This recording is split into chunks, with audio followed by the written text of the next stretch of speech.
Olha aí, gente, eu sou o João Luiz Azevedo, esse é o nosso programão do João. Eu vou bater um papo agora com o ator, diretor e produtor teatral Samir Murad.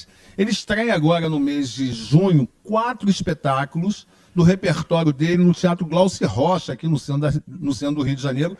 E em frente, eu costumo citar sempre que o Teatro Glauci Rocha fica em frente à estação do metrô da Carioca. Então, saltou da Carioca, atravessa a rua, está no teatro. Não tem o que errar, né? Não tem o que errar. Não tem nem desculpa para não ir. Os espetáculos que ele vai apresentar durante esse mês de junho são eles: o Para Acabar de Vez, com o Julgamento de Arthur, que vai acontecer nos dias 5, 6, 7 e 8 de junho. Na segunda semana, Édipo e seus duplos, ou Por que 2 é igual a 3, de 12 a 15 de junho. Na terceira semana, Cícero, a Anarquia de um Corpo Santo, do dia 19 ao dia 22 de junho. E na última semana, O Cachorro que se Recusou a Morrer, do dia 26 a 29 de junho. Primeiramente, me fala como é que é feita a escolha do teu repertório, das peças que você quer montar. Arthur já está em cartaz há muito tempo. Eu acho que a mais recente é essa do Cachorro que se Recusou a Morrer, né? Na verdade, o Arthur estreou oficialmente em 2001, mas começou a ser feito é o mais antigo, mas assim, eu já não fazia também esse espetáculo há muito tempo. Essa ideia do repertório surgiu a partir quando eu fiz o Arthur ano passado no Teatro dos Parlapatões, lá em São Paulo, durante 2 semanas também. E aí eu, depois de muitos anos sem fazer, eu dei uma repaginada, mexi em algumas coisas, e eu vi que o espetáculo ainda podia ser feito, e que estava extremamente atual, né, com todas as questões que o Arthur coloca. Que a proposta é um trabalho que tem uma fisicalidade muito grande, então quando eu estreiei, eu tinha 42 anos, né, mais de 20 anos atrás. Então, esse espetáculo, na verdade, estreou há 24, 25 anos. Então, é claro que você adapta algumas coisas, né, mas a essência, ela continua basicamente a mesma, né? Samir, eu não tenho como ouvir falar em Arthur, já falamos sobre isso, sem lembrar do Rubens Corrêa. O Rubens Corrêa, ali claro. No porão do Teatro Ipanema. Não, mas na verdade tudo começou com o Rubens Corrêa para mim também, porque a minha defesa de mestrado, que foi uma ponte que eu fiz entre o Arthur e o Rubens Corrêa, que era uma forma que eu tinha que fazer um estudo sobre alguém do Brasil que tivesse falado sobre Arthur, porque eu queria falar de Arthur. E aí o Rubens Corrêa foi o alvo do meu estudo. E aí eu estudei tudo sobre o Rubens, ele já estava praticamente, não estava mais atuando, já estava nas últimas, infelizmente. E aí eu conheci... Mas você assistiu o espetáculo? Assisti, mas nessa época eu nem pensava, nem imaginava. Ele estreou em 1986, no Teatro Ipanema. Eu assisti, aquilo foi muito impactante, eu nunca tinha visto nada parecido, e eu já gostava do Arthur, né? Embora sempre assim, as leituras do Arthur na faculdade sempre teve muito pouca coisa sobre o Arthur, sempre foi um cara meio marginalizado na universidade, com muito pouca referência sobre ele. Mas eu li o que tinha e me identifiquei sobre vários aspectos com o Arthur. Quando eu vi aquele espetáculo, e depois eu estudei a história daquele espetáculo, como o meu, ele também foi uma sucessão de acasos. Aquele espetáculo não era para acontecer daquele jeito, aonde ele aconteceu. O Rubens, eles iam fazer uma homenagem ao Museu do Inconsciente, porque ele e o Ivan eram muito amigos da Anísia da Silveira, estudavam com ela a teoria dos arquétipos de Jung e tal, e o museu ia completar, parece que naquela época, 20 anos de existência. Eles iam preparar um compilado de textos do Arthur traduzidos pela Leila, que era a esposa do Ivan na época, porque não tinha nada do Arthur praticamente, só tinha o Teatro e Seu Duplo, algumas coisinhas escritas por outros autores. Ela fez uma tradução de vários textos dele, e aí parece que esse evento ia acontecer no Paço Imperial. Aí o evento caiu, por motivos administrativos, o evento caiu. E eles já estavam com o espetáculo todo preparado, assim, quer dizer, todo. E com o teatro, que ele era dele, o teatro já arrendado, ou enfim... Não, o teatro era dele. Não sei, eu digo arrendado no sentido já tinha outra produção. Exatamente. Tomando conta do palco principal, e por isso foram pro porão. Exatamente, também, mas foi uma escolha estética também, porque ele sabia que aquele espetáculo precisava de uma aproximação maior com o público, né? E foi maravilhoso. Eu tenho o livrinho que o Rubens descreve, A Nostalgia do Mas, que é ele, mais 3 autores que falam sobre o Artaud de diferentes maneiras. Ele descreve esse processo de ensaio dele, né? Foi uma coisa muito linda, muito sofrida para ele também. E aí, assim, quando eu vi aquele espetáculo... Eu tenho um programa da peça até hoje, em preto e branco. Eu também. No tempo que se tinha programa da peça daquele tamanho. E aí, quer dizer, quando eu terminei a minha tese de mestrado, minha monografia, eu queria fazer um trabalho. Um ano depois eu estava pensando em fazer um trabalho sobre Artaud, mas não era para ser um solo. Eu chamei alguns amigos, uma atriz e um ator, e eu queria fazer como se fosse um tribunal. Tanto que eu roubei esse título do poema do Artaud, Para Acabar de Vez com o Julgamento de Deus, que o Zé Celso chegou a fazer aqui no Rio, que é um espetáculo radical, né? E aí eu falei, eu quero colocar textos de pessoas que participaram da vida do Artaud, como a Anaïs Nin, que foi uma amante platônica dele, psicanalista, escritora, o Dr. Gaston Ferdier, que foi o psiquiatra que cuidou dele nos últimos anos, o Jean-Louis Barrault, que era um cineasta também, diretor de teatro, que também era amigo dele. Essas pessoas falando sobre o Artaud e eu fazendo o Artaud, para o público tirar as suas conclusões a respeito de quem é essa figura. E aí nós chegamos, eu montei uma colagem de textos, chamei esses meus amigos, colocamos uma trilha e nós chegamos a apresentar umas 3 vezes em algumas instituições psiquiátricas. E foi maravilhoso, assim, tanto os médicos como os pacientes, em diferentes níveis, se encantaram com a peça. Mas aí, um teve que sair porque teve um convite da televisão, a outra ia ter neném, e eu fiquei sozinho. Falei, caramba, já estou que nem o Rubens, já estou com uma pesquisa aqui adiantada, né? O que fazer? O que fazer. Aí, como eu não tinha uma data para estrear, eu me descomprometi, já que eu não tinha mais aquelas pessoas, eu falei, cara, eu vou estudar Artaud na prática. Aí eu fui fazer Tai Chi Chuan, fui fazer Kempo, fui fazer yoga, fui fazer meditação, conheci o Centro Taoísta Brasileiro. Comecei a desdobrar alguns caminhos descortinados pelo Artaud. Fui estudar teatro oriental, fiz oficina de Kathakali, oficina de teatro No, oficina de Butô, né? E aí eu consegui compor um espetáculo que tinha todas essas propostas do Artaud usando os textos dele. E a gente estreou num espaço que estava sendo aberto na época por um artista plástico, Paulo Cerdeira, que é médico do Hospital da Lagoa e que, inclusive, fez uma supervisão do meu trabalho, contribuiu com alguma... Ele era artista plástico, eu tenho alguns slides, algumas imagens que eu uso até hoje que são dele, umas 2. E aí nós estreamos no auditório do Hospital da Lagoa, assim, meio que experimentando. Isso foi em 2000 ainda. Aí tivemos alguma divulgação da assessoria de imprensa, saiu, e eu fazia um espetáculo de graça, assim, para ver qual era a reação das pessoas. Quase como um ensaio. Um tubo de ensaio. Um tubo de ensaio. Só que esse tubo de ensaio, João, eu repeti em várias instituições psiquiátricas depois. E institutos também ligados à esquizoanálise, esqueci o nome agora, mas eu fiz em todos os hospitais psiquiátricos, na Casa das Palmeiras, lá no Instituto Pedro II, no Museu do Inconsciente, no Pinel, no IPUB, tudo para tentar ver no Doutoreiras. E assim, foi na Casa das Palmeiras, já disse, foi uma receptividade por parte, principalmente dos pacientes, cara, que era uma coisa... Porque o Artaud não fala só de loucura, né? Ele fala de poesia, ele fala de arte, ele fala de cultura, ele fala de civilização, né?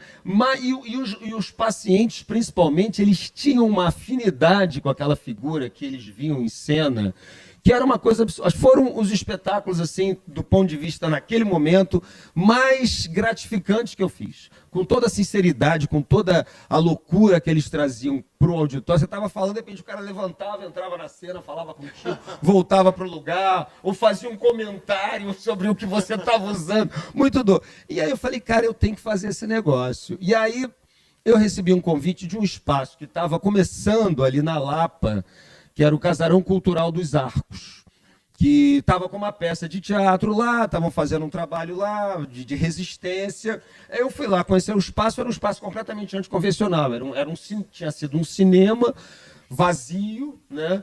E tinha um bar, assim, na frente, que dava para a rua, ali do lado do Tá na Rua. Hoje ele não existe mais esse espaço. Um casarão, assim, com uma sacada. E aí eu fiz ali por conta própria. Eu tinha colocado, pego algum cenário lá do lado do Doutoreira, tinha pegado umas mesas, um carrinho de remédio antigo. Aquilo era o meu cenário. E eu fiz um Arthur ali. E convidei críticos, enfim. E aí a famosa Bárbara Eleodora foi assistir. Aí ela foi assistir, sentou naquela cadeira de lata, né, que eram aquelas cadeiras de cervejaria, né? E aí eu falei, meu Deus, o que será? Aí ela fez uma crítica boa. Ela fez uma crítica legal. No dia seguinte, quando saiu a crítica, aí começou a pipocar. Aí a Globo News estava me ligando, a Bianca Ramoneda fez uma super matéria comigo lá nesse espaço. E fui convidado para... houveram vários desdobramentos, né? Fui convidado para mesas redondas de psiquiatria, como artista, naturalmente, porque né, às vezes as pessoas confundiam, achavam que eu também era da saúde mental, entendeu? Era uma coisa muito doida. E nesse momento, João, aquele movimento antimanicomial estava em alta. Eu tenho a impressão... não daquela forma, mas que essa luta está voltando, cara. Por exemplo, estão pipocando espetáculos sobre questões relacionadas à saúde mental em diversas áreas do Rio e de Niterói. Semana passada, a Globo News exibiu aquele documentário sobre o Juqueri. Quer dizer, por que a Globo News se interessou em exibir um documentário agora sobre o Juqueri, depois de tantos anos fechado, mostrando as atrocidades que eram cometidas? Então, essa questão da saúde mental, dos internamentos, desses internamentos compulsórios, que foi o que aconteceu com o Arthur, eu acho que está voltando. Felizmente, que eu acho que é uma coisa que tem que ser discutida, até porque novas formas de loucura estão acontecendo na nossa sociedade cada vez mais. Né? Existem em todos os sentidos. Em todos os sentidos. Então, eu acho que o Arthur, com toda a discussão que ele traz da cultura, da civilização, o que é a cultura, qual é a utilização da cultura pelo homem contemporâneo, o teatro, o sonho, o surrealismo, tudo isso o Arthur traz de forma pungente. Né? Então, esse espetáculo ele continua bastante atual, né? Bastante atual. E assim, aí eu fiz lá na Lapa, no Glaucio Rocha eu vou fazer a mesma coisa. Eu começo o espetáculo fora do teatro. Eu começo no saguão e vou para a rua. Transpor essa ponte que o Arthur queria trazer o homem, né, o artista, para o povo, o público, e o público para o teatro. Fazer essa ponte. É o que eu tento fazer modestamente. Eu lembro, saindo um pouco do roteiro, eu lembro de você estar em cartaz nos anos 80, na antiga sede da Uni. O que você estava fazendo lá? Tu lembra disso? Nossa Senhora. 87. Não, 87. Não, então, ali, muito curiosamente, João, eu estava passando... na Rua do Catete. Na Rua do Catete, era nos escombros da Uni. Nos escombros da Uni. Eu cheguei a fazer um espetáculo lá, que foi o meu primeiro espetáculo autoral. Que foi... Era um espetáculo solo? Não, era eu e mais uma atriz baiana, que estava aqui no Rio, chamado Signo Peixes. Eu já gostava dessa coisa de mitologia, de astrologia, aí eu fiz uma colagem de várias personalidades do signo de Peixes e fiz uma costura, que também tinha dança, performance, teatro, música, e fiz naquele palquinho. Aí depois que eu fiz ali, engraçado, começou a pipocar um monte de espetáculo lá, peça infantil, peça adulta. Foi mesmo. Como foi no Casarão Cultural dos Arcos. Então eu acho assim, o Rubens falava isso, o Arthur era um buscador, eu sou um buscador, o Rubens, e eu acho que eu, Samir Murat, também sou um buscador. Né? Porque senão eu já tinha desistido dessa luta inglória de fazer uma coisa que não é um sucesso, não é o caminho mais fácil para você colher louros. E o Édipo e seus duplos, ou por que 2 é igual a 3? O Édipo ele nasceu, só para você ver, né, que é uma coisa assim, o Édipo ele foi encenado em 2008, quer dizer, 7 anos depois de eu ter estreado o Arthur. Foi um trabalho que eu queria, que também não era para ser um solo, eu estava querendo fazer uma adaptação fazer uma colagem de alguns Édipos, pegando Sófocles, pegando Ésquilo, pegando Sêneca. E também ficou difícil reunir as pessoas e eu, mais uma vez, parti para um texto autoral. Aí o texto era meu. E eu fiquei 2 anos escrevendo esse texto. Que, na verdade, é uma busca do Édipo em direção às suas próprias origens, onde eu inaugurei um pouco essa questão da genealogia, do teatro que busca as suas origens. Enquanto teatro, porque eu fui mergulhar lá na tragédia grega, nos seus ritos e mitos e rituais, assim como na genealogia do Édipo, porque na tragédia do Édipo, quando começa a peça, tudo já aconteceu. E ele só passa a peça tentando descobrir que ele é o assassino do pai e aquele que casou com a mãe. Nessa peça, eu boto o Édipo como o Édipo em Colono velho, voltando ao oráculo, tentando entender por que o destino lhe havia conduzido por aquele caminho. E aí, nessa fantasia, ele entra em contatos com esses fantasmas do passado.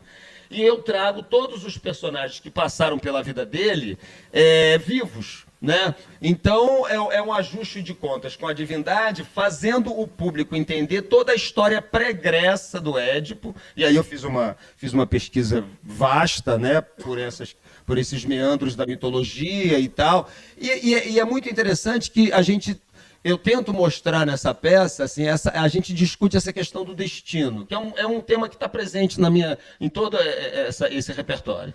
Né? No Cachorro está como maktub, que é uma palavra árabe que quer dizer estava escrito.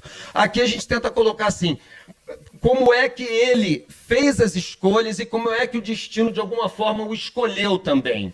Parece que 50% é seu, 50% é do destino. Como a tragédia grega trabalha muito com esse conceito de destino, eu me apropriei um pouco disso para trazer isso um pouco para o homem contemporâneo, para a gente ver também que nós não somos, ao contrário do que a gente pode pensar, senhores totais da nossa vida. A gente pode até achar que é, mas não é. E cada vez mais isso está sendo provado. Por exemplo, acho até uma conclusão meio radical, mas a neurociência tem tentado mostrar, alguns teóricos práticos, cientistas da neurociência, que na verdade tudo está no teu código genético. Tudo que você de alguma forma pensa, atua, faz, já existe a priori no teu código genético. Ou seja, você não cria nada de novo. Eu acho isso um pouco radical, bastante radical, mas, na verdade, se a gente for parar para pensar o número de questões relacionadas à nossa genealogia, doenças que aparecem sem nenhuma explicação, né? Coisas que acontecem com você, que às vezes aconteceram com um antepassado seu, você começa a entender e tentar respeitar um pouco mais essa questão familiar, que não é só o pai e a mãe que estão na tua casa, né? Ou que não estão na tua casa, mas enfim. Então, no Édipo, a gente tenta falar sobre essa questão do desdobramento genealógico da família, né? E o Cícero, a anarquia de um corpo santo? Cícero, aí foi 10 anos depois eu escrevi essa peça também. É Padre Cícero? É o Padre Cícero. E assim, quando eu tive em 2003 com o Arthur lá no Cariri, eu fiquei encantado com o Cariri, né? Juazeiro, Crato, Barbalha, aquelas cidades ali. Você viu aquele monumento? Aquele monumento, foi lá. Pois é, no Cícero a gente coloca esse monumento. Então, e aí eu cheguei por coincidência no dia da festa do Padre Cícero lá em Juazeiro do Norte. E eu fiquei absolutamente encantado com aquilo. Falei, cara, eu tenho que escrever uma coisa que é tão bonita que a gente no Sul Maravilha desconhece. Desconhece, não tem informação nenhuma. Não tem informação nenhuma. Ou você vai lá para ter aquela informação, para buscar aquilo ali. Aqui você não percebe, não percebe. Não percebe, como não percebe outras coisas de outras regiões distantes, né, do Sul Maravilha. Mas então, aí eu comecei a escrever um texto e tive a ajuda de um grande pesquisador, o Felipe Cacheta, que era um profundo estudioso dessa questão do milagre. Porque foi o milagre que alçou o Cícero à condição do que ele virou. E foi uma mulher que provocou isso, que foi a Beata Maria, que sangrou pela boca. E esse sangramento, que supostamente é um fenômeno parapsicológico, que nunca... Porque existem muitas coisas escritas prós e contras, né? Legitimando o milagre e colocando aquilo como um embuste. Eu escrevo um texto onde eu coloco isso pau a pau, no meio do caminho. Quer dizer, analisando as duas, e sem tomar um partido. E coloco o Cícero... O público que escolha o que acreditar. O público que escolhe o que acreditar, exatamente. Eu coloco os dois lados da moeda e a gente aproveita para discutir como o Cícero passeou pela religião. Passeou não, ele entrou na religião de cabeça e ele foi expulso da religião e entrou para a política... E depois foi expulso da política também. Quer dizer, ele tem todos os meus personagens, eles são caminhantes, né? Eles são nômades, eu coloco que eles são nômades. Ele acabou sozinho, ainda que idolatrado pelo público, mas numa condição muito precária de saúde. Morreu velho, mas muito abalado por tudo, pelo percurso dele. E a gente aproveita para discutir essa questão da religião e da política na nossa sociedade brasileira. E esse texto foi escrito no momento que a gente tinha um bispo aqui no Rio de Janeiro como prefeito, né? E todos esses desdobramentos que acontecem até hoje, que estão cada vez mais fortes com a igreja dentro da política. Né? Então a gente discute essas questões usando a figura do Padre Cícero num momento de desencarne, e aí que entra o lado místico da peça, né? O lado onde a gente coloca essa questão da transcendentalidade, que é onde eu uso o Butô, que é uma dança-teatro japonesa que nasce a partir da Segunda Guerra Mundial, que fala muito dessa questão da morte, corporalmente falando. É uma não dança, né? É o corpo ausente de dança. Então, ele vai buscar outros movimentos, e é essa estética, também artudiana, que eu usei no Cícero. E o último, né? O cachorro que se recusou a morrer.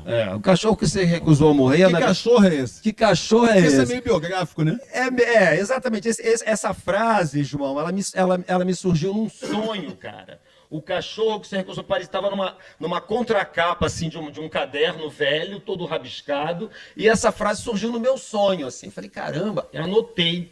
Né? E aí eu tinha gravado com o meu pai, quando ele morreu, em 1992, aos 80 anos, eu gravei várias fitas cassetes com ele, pedindo para ele falar da vida dele no Líbano e a vinda dele para o Brasil, né? E falar um pouco desses primeiros anos no Brasil, que era o que me interessava, que eu desconhecia, era filho temporão, nasci muito tempo depois. E aí isso começou a ficar na minha cabeça. Transformei aquilo em CD para ficar ouvindo, para melhorar o som. Falei, cara, eu tenho que fazer um espetáculo sobre isso, que vai ser o fechamento do meu trabalho, né? Porque para mim a trilogia foram esses 3. Esse trabalho, ele assim, eu considero ele vai ao cerne da essência do meu trabalho artístico, porque ele pega exatamente o meu pai, a minha mãe e a minha irmã, que são as figuras que de alguma forma acionaram o Arthur, o Édipo, o Padre Cícero. Aqui eu falo deles, né? E aí eu usei esses áudios do meu pai, assim como áudios da minha irmã, né? Nesse trabalho que narra, onde eu coloco um artista ambulante fazendo um paralelo com o caixeiro viajante que o meu pai foi. Vendendo bugiganga pelas estradas da Baixada Fluminense. E aí eu tento traçar um paralelo mostrando essa questão que é muito atual, que é a imigração, é um fenômeno mundial e que tem provocado muitos choques. Eu falo desses choques de cultura de um libanês que vem com uma cultura arcaica cheia de dogmas e preceitos, um casamento de encomenda com a minha mãe, ele se casou de encomenda, né? Quer dizer, um casamento onde o amor não era a premissa básica. Eu amo você, vamos casar. Não, assim, eu preciso deixar uma filha aqui, quem eu tenho para casar com a minha filha? Você. É você. Então, é você, né?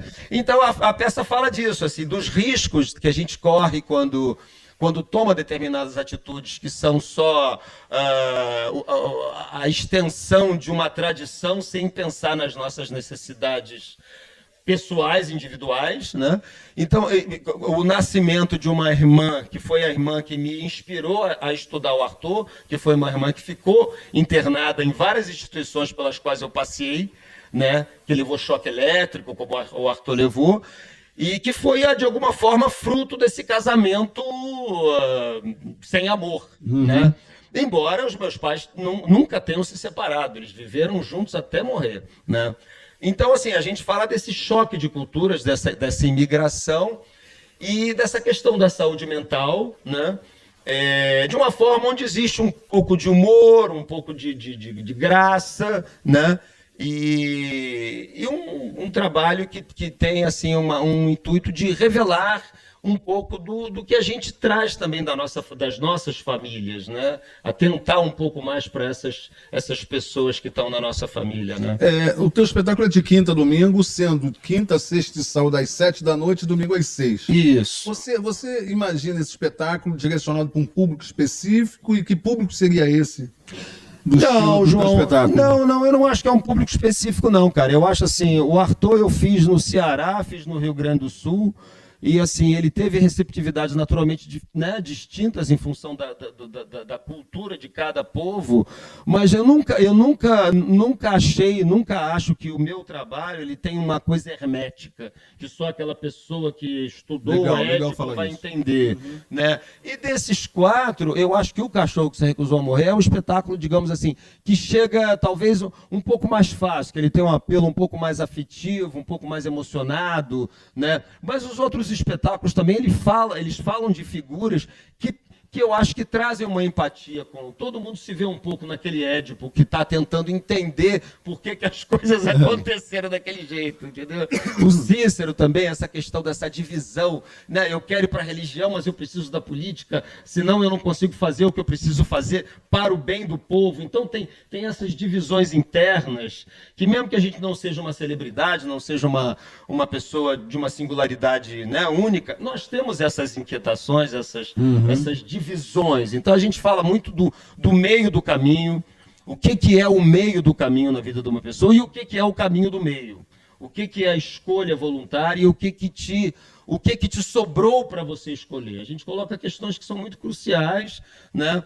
Achando que isso pode ser uma coisa que com humor, com emoção, possa levar o espectador também a se pensar um pouco nesse momento onde a gente está muito, né, a reboque de mil imagens que a gente, né, vê nas redes sociais e opiniões que não fecham um conceito. Se você não tiver não, eu quero ir por aqui, mas né, são tantas forças que te puxam para tantas direções diferentes, né, que você fica só a reboque. O teu espetáculo fica em cartaz, como eu já falei, durante todo o mês de junho. Um espetáculo a cada final de semana, são 4 espetáculos. E sem patrocínio. Sem patrocínio. Conta pra gente um pouco da dificuldade que é produzir teatro sem patrocínio nos dias atuais.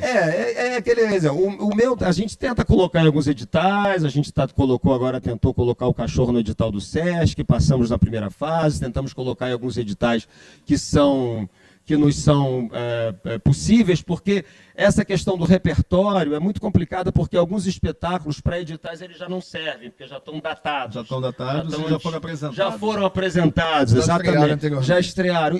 E a própria temática, as próprias temáticas de reflexão, de indagação, de questionamento, não são temáticas que atraem muito um patrocinador. Não são temáticas fáceis. Não são temáticas do ponto de vista comercial, eu diria, né? Do ponto de vista. E eu também não sou uma celebridade, então tudo isso dificulta. Então eu vou lá no meu bolso, vejo o que eu posso tirar, negocio com os meus amigos técnicos, negocio com os meus amigos produtores, e a gente tenta fazer um bem bolado. Um bem bolado, e tentando, exatamente, assim. E o que é legal é que as pessoas que estão agregadas, elas gostam muito da proposta, elas gostam muito da produção, do trabalho enquanto produção artística. E isso, naturalmente, cria um clima muito propício, né? Lá o próprio Glaucio Rocha, que é onde a gente vai fazer a temporada, gostou muito da proposta. E então acho que isso favorece muito no mínimo, trabalhar está em cartaz. Está em cartaz com felicidade, fazendo o que você gosta, o que você quer, né? Você falou da equipe, né? Nesses espetáculos, você é o protagonista, é o autor e o diretor? Não, o Arthur, eu posso dizer que eu trabalhei sozinho. O Édipo, eu tive uma supervisão corporal, né? O Cícero, eu tive a direção do Daniel Dias da Silva, que na verdade é sempre uma dobradinha, né? Porque são trabalhos muito autorais, então a gente vai meio que palpitando junto e ele vai olhando e limpando e dando ideias. O Daniel Dias da Silva foi maravilhoso e o Delson Antunes também foi maravilhoso no Cachorro que se recusou a morrer, que eu também tive esse olho clínico dele, né? Então legal. Essas pessoas estão juntas. Fala mais alguma coisa? Não, maravilha. Convidar o pessoal para a gente assistir. Pois né? O mês de junho todo. O mês de junho inteiro, só o mês de junho, não sabemos quando a gente volta em cartaz, então aproveitem esse mês de junho e mergulhem aqui em frente ao metrô, do lado da Carioca. Preço popular? Preços populares, os ingressos estão à venda no Simpla também. E queria agradecer você a oportunidade de eu falar tanto sobre esse trabalho. Deixei você falar.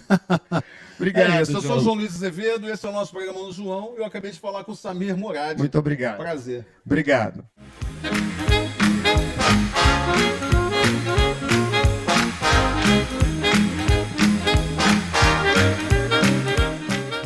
Olha aí, gente, eu sou o João Luiz Azevedo, eu estou aqui ao lado da cantora Lígia Pinheiro de Aguiar e Isaíra França. A Lígia, além de cantora, é professora de língua portuguesa, além de escritora de contos terrir e ficção científica, compositora e produtora musical. E a Isaíra França é diretora do Movimento Ruísta, ex-conselheira municipal de cultura na cadeira música, prêmio Ubuntu 2023.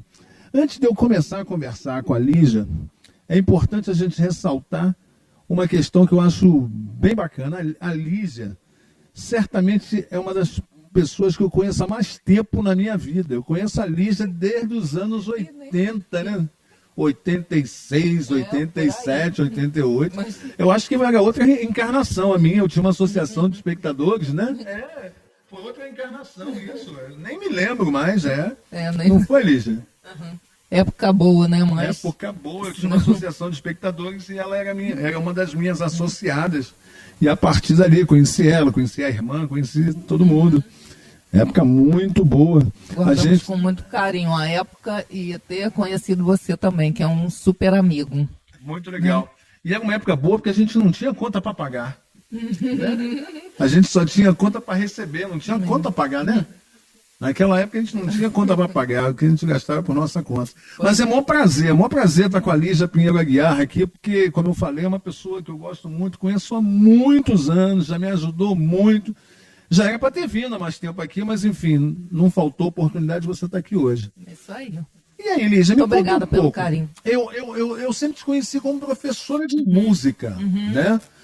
Por mais que a gente se conheça há muitos anos, a gente poucas vezes parou para conversar mais afinco. A gente se conhece, você está no meu grupo de promoções culturais também do WhatsApp e tal, enfim. Mas me conta um pouco dessa tua história. Você, profissionalmente falando, você é professora em colégio. Sim, é. Né? Professora de língua portuguesa. E, além disso, você compõe e escreve livros como esses aqui. Apresenta para a gente um pouco desses teus livros. Tá. Né? Cadê a Mini? Lígia Pinheiro Aguiar. Esse foi o segundo livro que eu escrevi. Esse foi o primeiro, que é o Ghost, a Estranheza, que foi um livro que eu escrevi em 2002. E foi assim, eu comecei a escrever contos para testar uma impressora que a minha tia tinha me dado. Aí comecei a escrever, quando eu vi, eu estava com o livro pronto. E já tinha uma tendência de escrita, né, que é terror para rir. Então, ao mesmo tempo que você se assusta, você também ri com as histórias. Né? E aí foi... Aqui, por exemplo, qual é a história do Ghost, a Estranha? Ghost, a Estranheza. Esse é um título sugerido por um amigo meu, era A Estranheza, né? E ele sugeriu que tivesse um Ghost também, que foi extraída essa palavra de um poema do Carlos Drummond de Andrade. Aquele poema, Quando eu nasci, um anjo torto desses que vivem na sombra me disse, algo assim, né? Vai, Carlos, ser ghost na vida. Então, o ghost é uma maneira sem jeito diante do viver e do conviver. Então, por isso eu resolvi colocar também o ghost, a estranheza. Então, são vários contos, né, que no final são interligados, né? Você só percebe isso no final. É uma história confusa que você tem que... É como se fosse um quebra-cabeça que você tem que montar, né? Achei bastante interessante, assim, essa ideia, porque foi o meu primeiro livro, né? E teve até boas vendas, né, no underground, né? O pessoal comprou bastante esse livro. E escrevi os outros também. O segundo foi o Cadê a Mini? Que essa capa aí... olha, você pode ler como infantil, né? Que na verdade aí intrinsecamente eu estou falando da ditadura, né? E da fase que eu morei em Brasília, né? Então no final... Então, é a história de uma cachorrinha que eu tive em Brasília, né? Quando era criança e adolescente. E aí no final, né? Tem a personagem passeando sem coleira, né? Sem coleira, estou falando da ditadura, Pois é. E achei, assim, bem legal. Tem uns... Mas olha como é que ela entende. Ouçam bem. Menina, a história que vou contar, ela fala de uma cadelinha que vai nos encantar. O seu nome é tão simpático. Sua beleza não tem par. Ela é Mini a Sapeca, que nos chega a emocionar. Nossa amiga especial mora na cidade de Brasília, no Planalto Central. Capital do meu país, um lugar sensacional, portanto, sua história não tem nenhuma igual. Só essa introdução aqui já desperta interesse. Interesse, né? Não dá? Já dá vontade de ler. É isso. Agora eu mesmo fiquei... Vou até parar aqui para ler, depois E a gente agora volta. tá na moda, né? Os bichinhos, né? Não é? Não é? E qual é o terceiro? Não. O terceiro é o Bissonhos, ou Bisonhos. Esse aqui, eu assino como Vitória, né? Eu tenho vários nomes. Essa Vitória é você? Sou eu mesma. Conhece Vitória? Ela chegou com Victória, mas é Lígia. E também tem... Porque um dos meus heterônimos, né, é Victória. E também tem Lígia Victória, que é como eu assino no Recanto das Letras ainda, né? Então são vários contos também, que agora estou fazendo ficção científica, né, também. Terrir e ficção científica. E esse livro fala sobre o que exatamente? O Bissonhos. É mais ou menos na linha do Ghost, né? A primeira história é um cara que tem uma ideia mirabolante, né? Aí vê essa ideia, aí a ideia se transforma em uma outra coisa, sai correndo, vira uma mulher e vai com aquela perseguição pela ideia, né? Sua ideia fugiu? Lembre-se de que ela pode estar escondida nos sonhos de alguém. Quem? De alguém. Tá vendo, Fábio? Pois E o outro livro é esse, O Mutante Azul e Seu Gato Rubinho. É um homem que tem poderes sobrenaturais e também tem um gato que também tem seus poderes. É de terror esse? Não. Não, do mistério, praticamente na mesma linha, né? De terrir. Né, mas bem interessante. Esse Chico umas Farias coisas é você? de grafite. É outro heterônimo teu? Não, esse Chico Farias é um amigo que é escritor e ele publicou esse livro por uma editora de Portugal. Ararinha Azul, uma história de amor. Publicou em Portugal. Como lá não tem revisor ortográfico, eu fiz essa revisão. E foi um livro muito legal, da editora Flamingo, em Portugal. E esse é mais ou menos para criança também, né? Vem na linha daquele filme Blue, como é que é o nome? Rio, né? Rio, que tinha um personagem Blue. É mesmo um pouco nessa linha, que é a última ararinha azul, né? E achei muito legal que tem também como é que se fala? A ilustração, né, de um rapaz que é bastante interessante. Estou vendo aqui um Pelinda deve ser da Lilica, minha cachorrinha, minha cachorrona, né? Bem legal, bem legal. Você vê, né? Eu conheço ela há tanto tempo, eu não conhecia os livros dela. Como é que é? Como é que são as coisas, né? Muitos ainda, porque o último que publicado mesmo já tem 8, 9 anos. Que é o Mutante Azul, esse aí.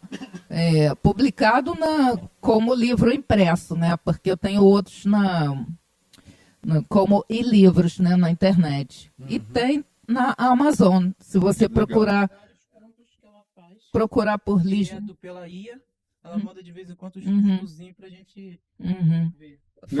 Faço as ilustrações com a inteligência, né? Artificial. Você usa muito a inteligência artificial? Eu uso para algumas coisas, né?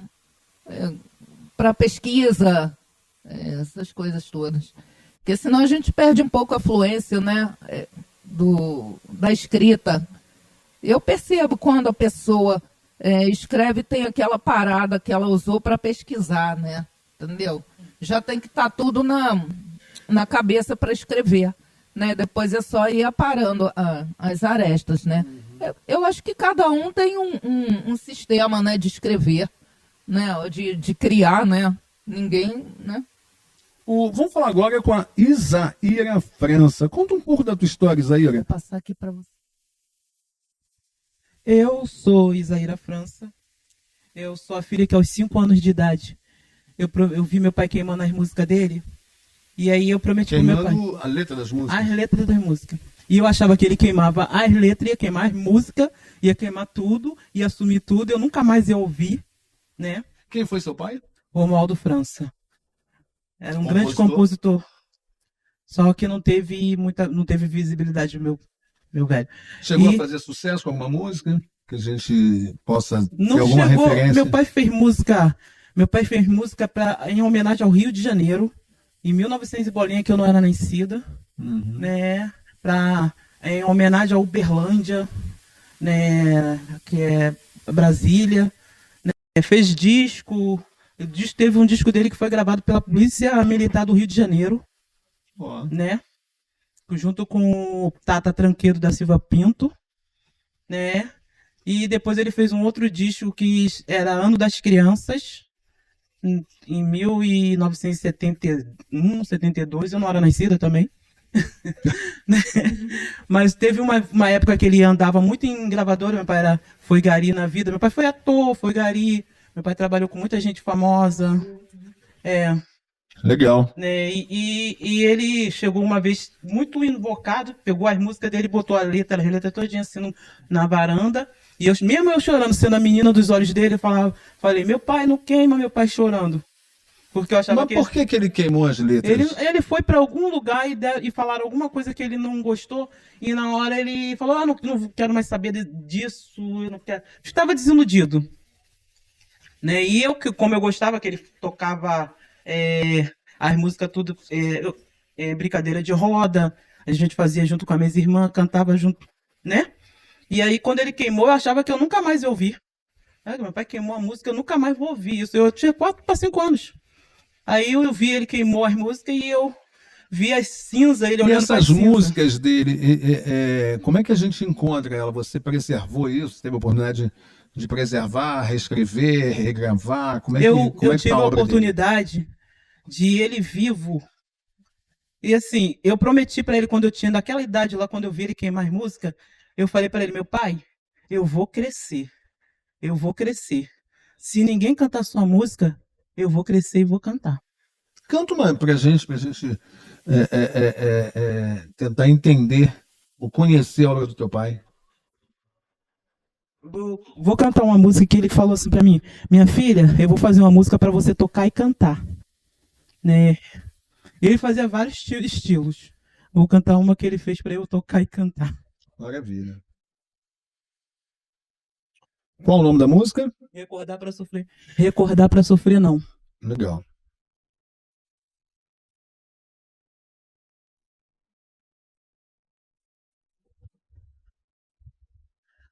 Lararara, lara, lararara, lara, lararara, lararara, lararara, lara, lararara, lara, lararara, lararara.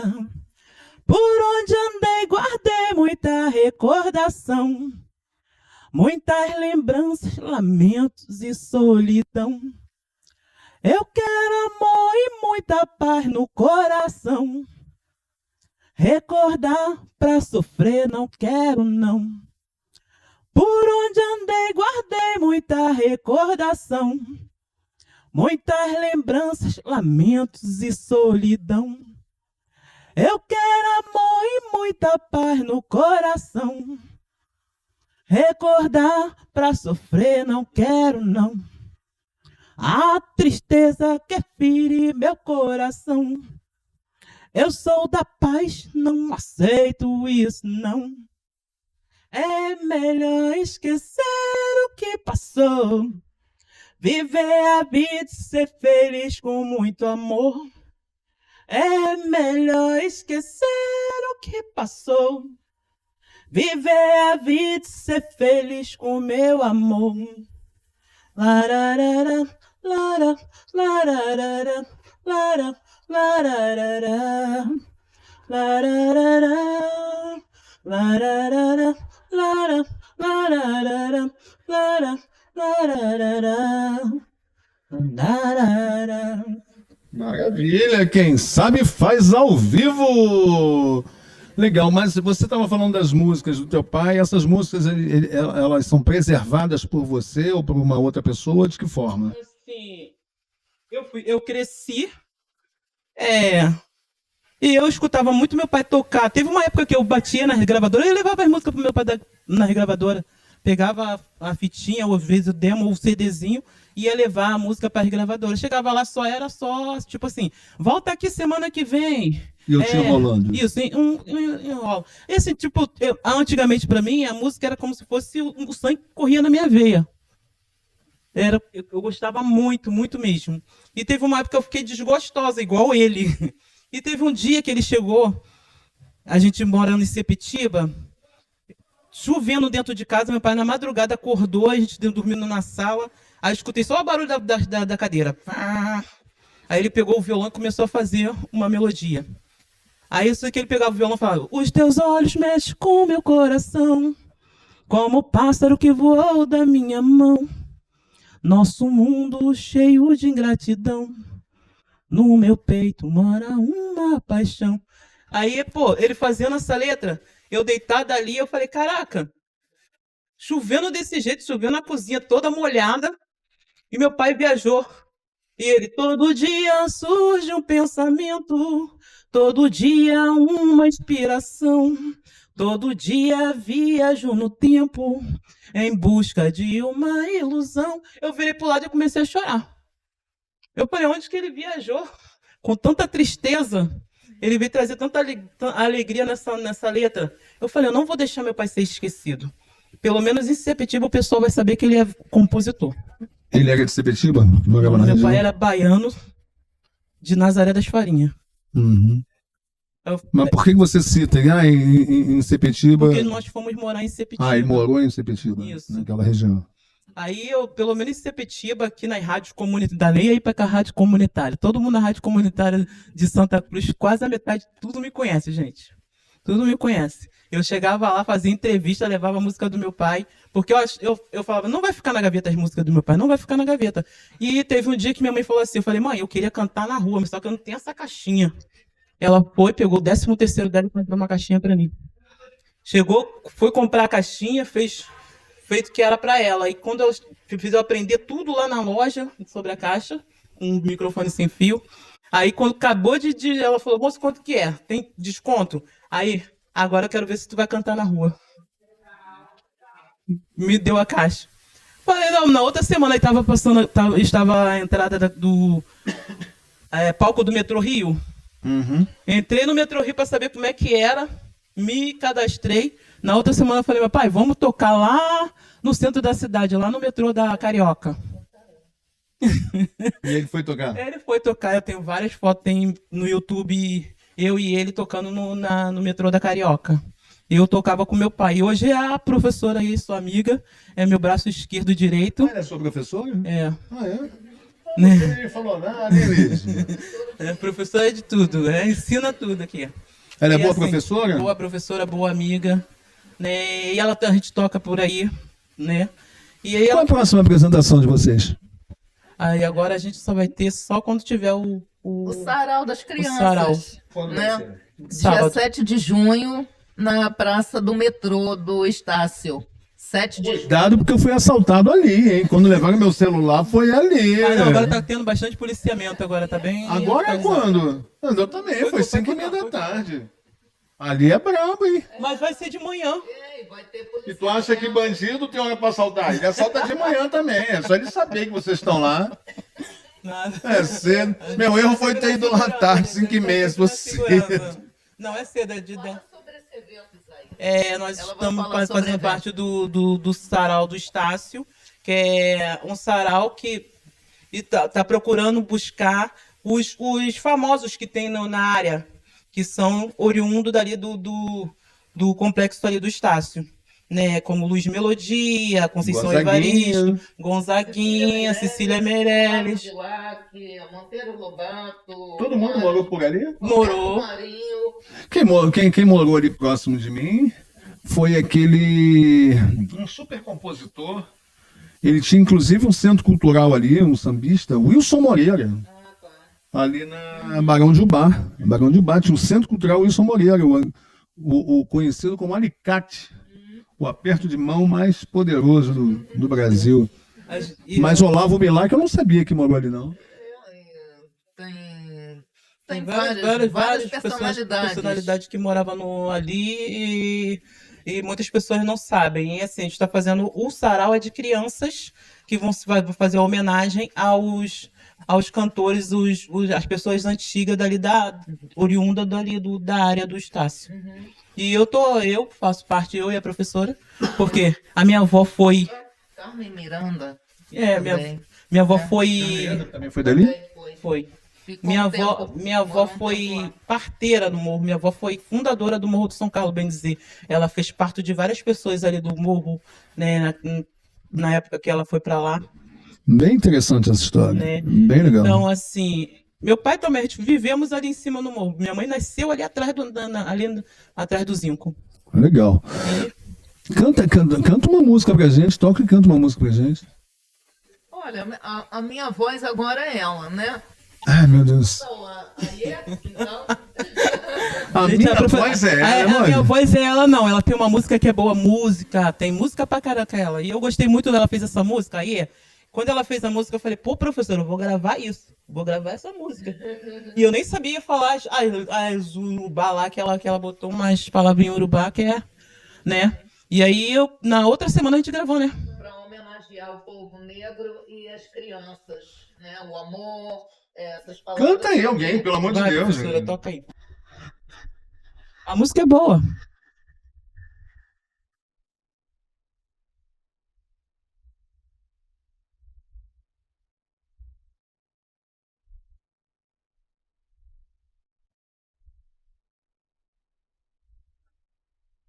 Quero compor uma canção que rode o mundo e que na pista bote o povo pra dançar.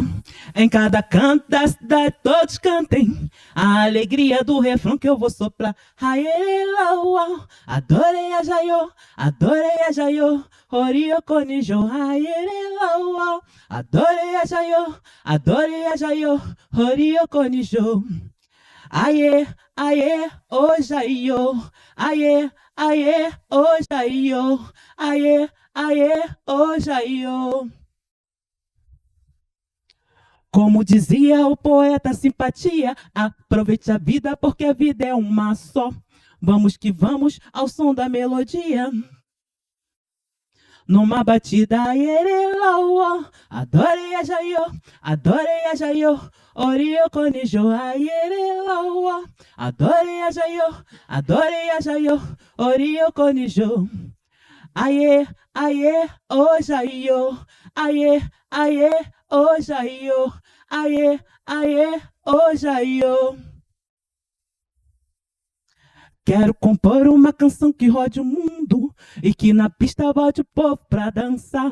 Em cada canto da cidade, todos cantem a alegria do refrão que eu vou soprar. Aierelauau, adorei a jaiô, orio conijo. Aierelauau, adorei a jaiô, orio conijo. Aie, aie, o jaiô, aie, aie, o jaiô, aie, aie, o jaiô. Maravilha, maravilha. Quem sabe faz ao vivo. Legal, vamos então confirmar. O sarau de vocês é no dia 7 de junho? Qual o dia da semana que cai? No sábado. Sabadão, legal. Dia 7 de junho. É 10 em diante, 10 horas da manhã. 10 da manhã, né? É. Legal. E o que vai rolar nesse sarau, além de música? O sarau é contos, as crianças lendo o livro das pessoas que são escritores, isso, os escritores da área. Cantando. São mais as crianças mesmo, show das crianças. Né? Essas crianças são da comunidade? São da onde? São da comunidade. Da comunidade. Né? Comunidade. No entorno do Estácio, do São Carlos, né? Legal. Por ali mesmo, Rio Comprido. E esse sarau é uma iniciativa de quem exatamente? Isso, é uma iniciativa do Marcelo, do Estácio e Magda. Também do Estácio, Magda não sei o sobrenome. E esse sarau como se diz, que faz parte do projeto dos livros. Dos livros da prefeitura. Né? E nós temos o sarau, que é o sarau. Isso. E também nós temos o sarau que a gente faz lá na Doc Lobo 102, né? Com a curadoria, às vezes, do Marcos Guaíba, que é escritor. 102 é artista. ali próximo da onde? Esquina com a Paulo de Fronten. Ah, tá. Né? Está montando ainda, já terminou. Era um terreno que estava vazio, agora eles estão ocupando ali, né? Você chegou a falar. Terminou o palco, agora, né? Ainda falta fazer algumas coisas mas a gente já faz um sarau ali isso, de vez em quando fazemos, né? Com Guaíba nós coordenamos. E nós estamos sempre lá. Legal, convida a nossa galera, as pessoas que estão nos assistindo, para prestigiarem vocês no dia 7 de junho, a partir das 10 da manhã, no sarau, na Praça do Estácio. Ali do lado, ali no metrô. E o Saída sarau sul. O sarau do Espaço é no dia 30, né? O que? Do Espaço é dia... Não, dia 30 não. É o que está coordenando. Legal. O sarau do Espaço, eu vou deixar entre aspas, porque a gente... o nosso curador tá fazendo teatro. Como é? Cia de Lobos. Fazendo a peça Os Reis. Os Reis. Quem tiver interesse em conhecer mais sobre vocês, podem procurar vocês através das redes sociais. Fala pra gente a rede social de vocês. Lígia Victória no Instagram. Lígia com Y. Lígia Victória. L-Y-G-A-V-I-C-T-O-R-I-A. Isso, Lígia. E o meu é Isaíra França. Isaíra com Z. Isaíra S. França. Legal, gente. Maior prazer. Eu sou João Luiz Azevedo. Esse é o nosso programão do João. Eu acabei de falar com a Lígia Pinheiro Aguiar e a Isaíra França.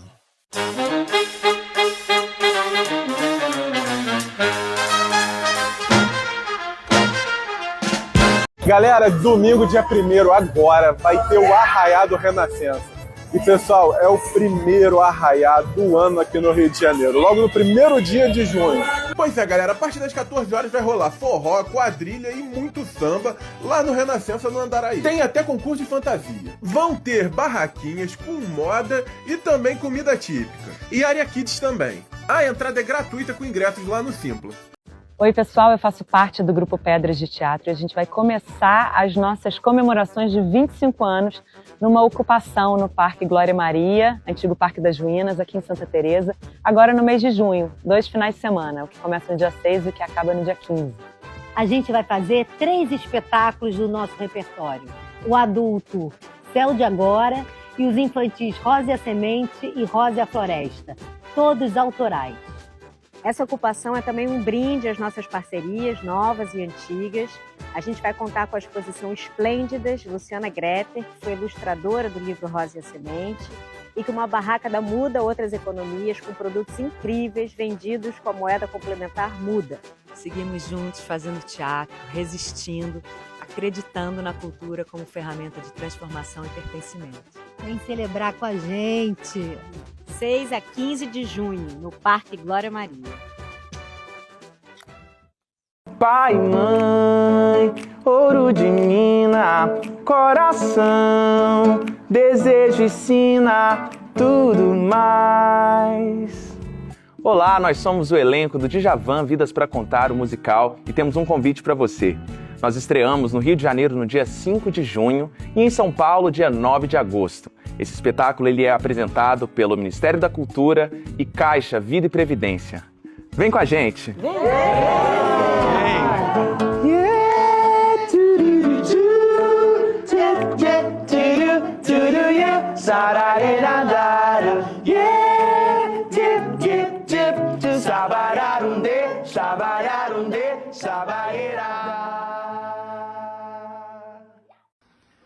Alô, minha gente querida, meu nome é Altair Veloso. Eu estou aqui para falar do projeto Compositor Brasileiro. Eu vou participar dele no dia 4 de junho, na Arena Juvelina Pérola Negra, na Pavuna. Isso às 7 horas da noite. A entrada é gratuita. Eu conto com a presença de vocês e um forte abraço. She may be the mirror of my dream, a smile reflected in a stream. She may not be what she may seem inside her shell. She who always seems so happy in a crowd, whose eyes can be so private and so proud.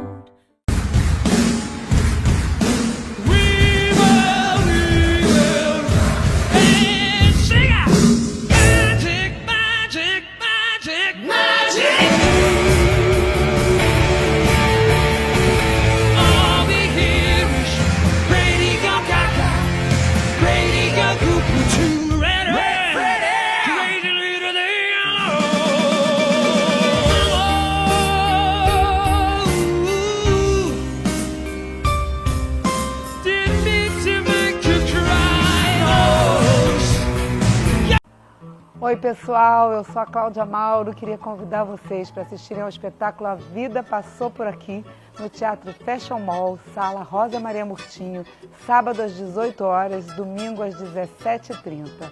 Venham, espero vocês!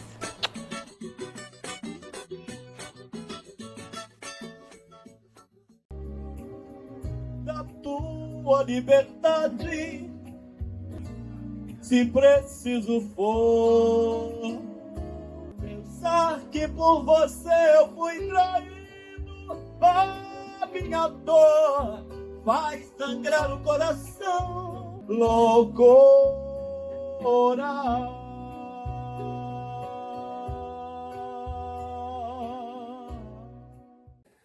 Olá pessoal, eu sou Amarildo Silva, cantor, compositor, e eu quero convidá-los para o meu novo show Cantos de Minas, no Teatro Brigitte Blé, em Copacabana, no dia 1º de junho, às 20 horas. Um mix de canções do Clube da Esquina e músicas autorais minhas. O mundo lá sempre a rodar, em cima dele tudo vale. Quem sabe isso quer dizer amor, estrada de fazer o sonho acontecer. Um abraço, até lá.